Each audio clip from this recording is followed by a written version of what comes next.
도돌이 가족과 함께하는 말씀 묵상 시간입니다. 오늘 주께서 우리에게 말씀의 은혜를 통하여 인생의 등불을 환하게 밝혀주시기를 주님의 이름으로 축원을 드립니다. 오늘 함께 나누신 말씀은 누가복음 16장 1절부터 13절 말씀입니다. 구두쇠 스크루지 영감 이야기 한 번쯤은 다 들어보셨을 것입니다. 크리스마스 캐롤에 나오는 주인공이죠. 이 사람에게는 유일한 친구, 사채업자 한 친구가 있었습니다. 그런데 어느 날 그 친구의 사망 소식을 듣게 됩니다. 유일한 친구였기에 매우 슬펐습니다.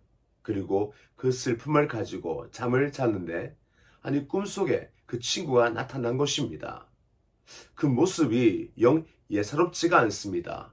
온몸에는 쇠사슬이 둘러싸여져 있고 거기에는 많은 자물쇠가 채워져 있었습니다. 그뿐 아닙니다. 많은 회계장부가 거기에 달려 있었죠. 스크루지 영감은 매우 놀랐습니다. 이때에 그 친구가 말합니다. 여보게 친구, 당신이 보고 있는 이 모습 내 영혼의 상태라네. 앞으로 나처럼 살지 말라고 내가 마지막 기회를 얻어 당신에게 왔다네. 아직까지 내 친구 스크루지, 당신에게는 기회가 있다네. 나처럼 살지 말게 하고 사라진 것입니다. 잠을 깨는가 싶었는데 그때 유령이 나타납니다. 그리고 그 유령은 과거와 현재, 미래를 보여주죠. 특별히 미래를 보여주는 그때에 마음이 굉장히 힘들었습니다. 장례식에 유령이 스크루지 영감을 데리고 갑니다. 거기에는 많은 사람이 울어야 하는데 그 장례식장 한 귀퉁이에 있는 그 장소에서는 장례식이 펼쳐졌음에도 불구하고 우는 사람이 한 명도 없는 것입니다. 왜 그런가 하여 가보았는데 거기에서는 모두 그 사람의 재산을 나누기 위하여 눈이 시퍼렇게 서로 싸우며 또한 다투고 있었습니다. 죽은 사람에 대한 애도 슬픔은 전혀 없었습니다. 도리어 욕을 하고 비난하였습니다. 구두쇠 영감. 마치 자기를 얘기하는 것 같아 그는 도망치고 싶어서 얼른 자리를 뜨려고 하는데 이때 유령이 얘기합니다. 여보게, 얼굴은 한번 보고 가야지. 그 사람이 누군가 궁금하지 않는가? 라고 얘기합니다. 이때 스크루지 영감은 영 내키지 않았지만 유령을 따라서 누군가 하여 그 죽은 사람의 얼굴을 보게 되죠. 깜짝 놀랍니다. 왜냐하면 바로 그 스크루지 영감이 관 속에 누워 있었기 때문입니다. 그 자리에서 펄썩 주저앉은 이 스크루지 영감. 그때 마음으로 흐느끼며 잠에서 깨어나게 됩니다. 그 이후 스크루지 영감의 삶 어떻게 변하였을까요? 그는 그 이후로 새 사람이 됩니다.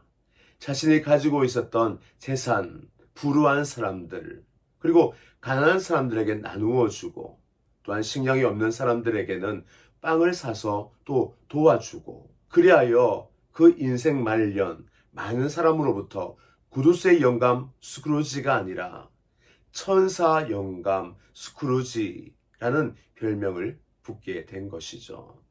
어떻게 스크루지 영감이 이렇게 다른 인생을 살게 되었을까요? 바로 그것은 그가 죽은 그 자리, 미래의 장례식장에서 펼쳐지는 장면 때문이었습니다.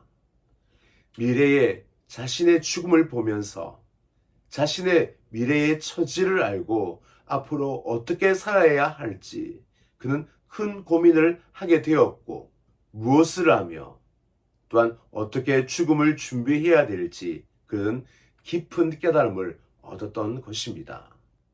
오늘 본문의 주인공 불의한 청지기 스크루지 영감과 많이 닮아 있습니다.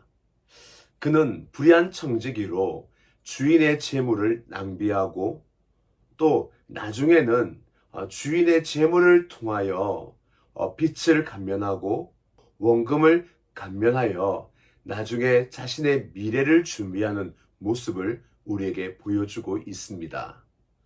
그런데 이러한 불의한 청지기에 대하여 예수님은 칭찬을 하십니다.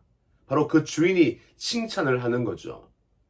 사실 이러한 불의한 청지기라면 경찰에 신고하여 재판에 넘기고 배임죄, 사기죄로 이 사람을 구속을 시켜야 합니다.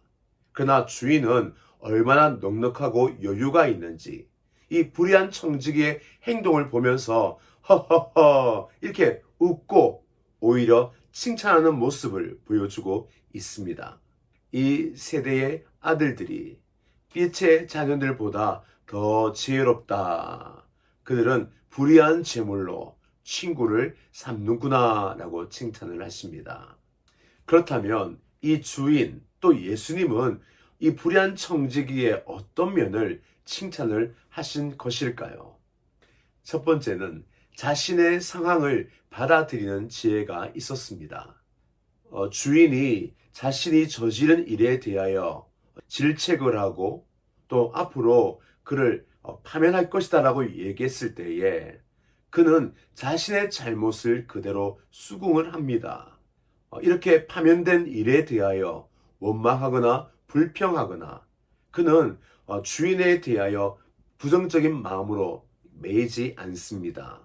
사람들은 흔히 절망적인 상태에 이르면 신세를 한탄하고 또한 다른 사람을 탓하며 원망을 하는 것이 본성이죠.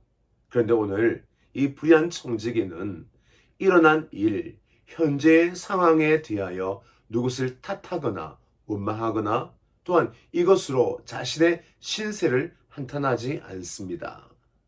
그냥 자신에게 주어진 현실을 있는 그대로 받아들이고 있는 것이죠.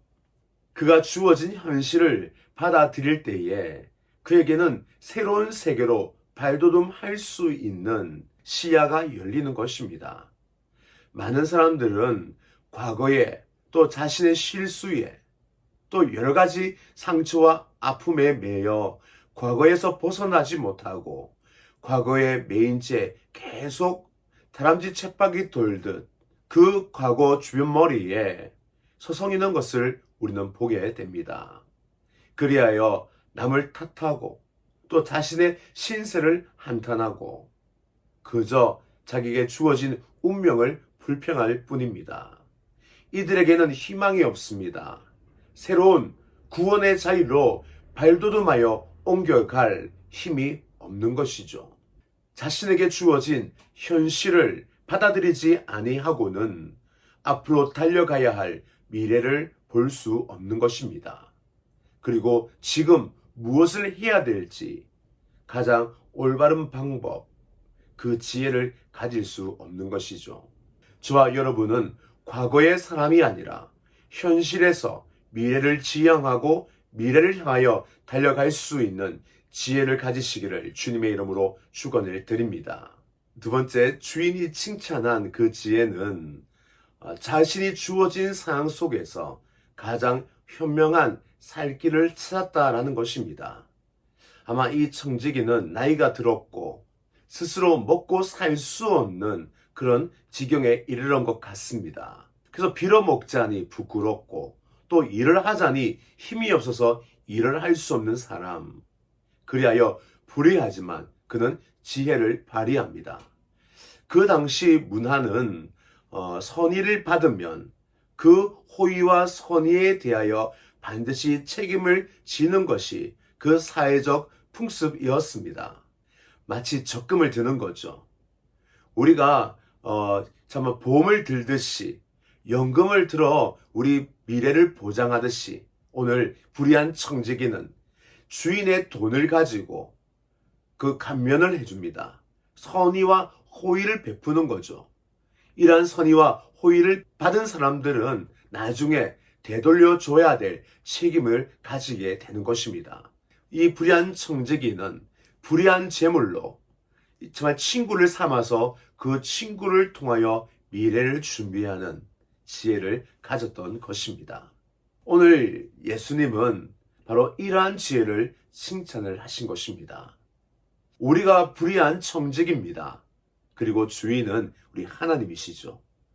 하나님은 우리에게 재물만 주신 게 아닙니다. 생명, 또 우리의 자녀들, 소유, 건강, 생명, 우리에게는 많은, 아니 모든 것을 다 주시고 바로 우리를 청지기로 삼으신 것입니다. 우리가 지금 이렇게 육체를 입고 있지만 이 육체는 내 것이 아니라 하나님의 것입니다. 제가 빌려서 사용하고 있는 것이죠.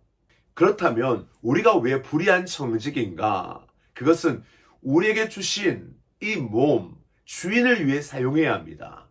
우리가 가지고 있는 재물, 건강, 아니 또 자녀, 모든 것 다 하나님이 주신 것이기에 우리가 하나님의 것으로 또 하나님에게 되돌려 드려야 합니다. 근데 실상 우리의 삶은 그것을 가지고 우리를 위하여 살고 있습니다. 그러니 당연히 불의한 청지기, 오늘 나와 있는 낭비하는 청지기가 아니라 완전히 낭비가 아닌 빼앗아 나의 것처럼 사용하는 악한 청지기, 바로 우리들입니다. 근데 그 주인은 참 호탕합니다. 나중에 우리가 이것으로 인하여 주인 앞에 섰을 때에 주인은 똑같이 우리의 지혜를 보는 겁니다. 우리가 가지고 있는 하나님이 주신 모든 것을 가지고 우리가 무엇을 해야 할까? 주님은 오늘 말씀하십니다.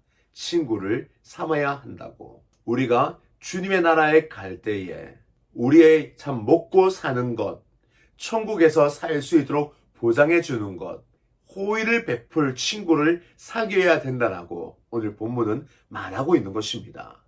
근데 도대체 어떤 친구가 나를 천국으로 데려갈 수 있는 능력, 그 호의를 가지고 있을까요? 바로 예수님이십니다. 오늘 주님은 우리가 가지고 있는 모든 것을 가지고 예수님 그분을 친구로 삼을 것을 주님이 자신을 친구 삼으라고 오늘 요청하는 내용인 것입니다. 그럼 예수님을 어떻게 친구로 삼을 수 있는가? 그것은 예수님을 내 주인으로 삼는 삶을 통하여 친구가 될 수 있습니다. 참 이상하죠? 어떻게 주인으로 삼는데 친구가 되는가? 여러분, 우리 예수님은 원래 주님이시고 우리가 주님으로 인정할 때 그분은 겸손하셔서 나의 친구가 되어 주십니다. 우리가 오직 예수님을 내 모든 것을 가지고 주인으로 섬길 때에 우리는 그분의 친구가 되어 우리 또한 왕이신 그분이 다스리는 하나님의 나라, 바로 입성하게 되는 것입니다.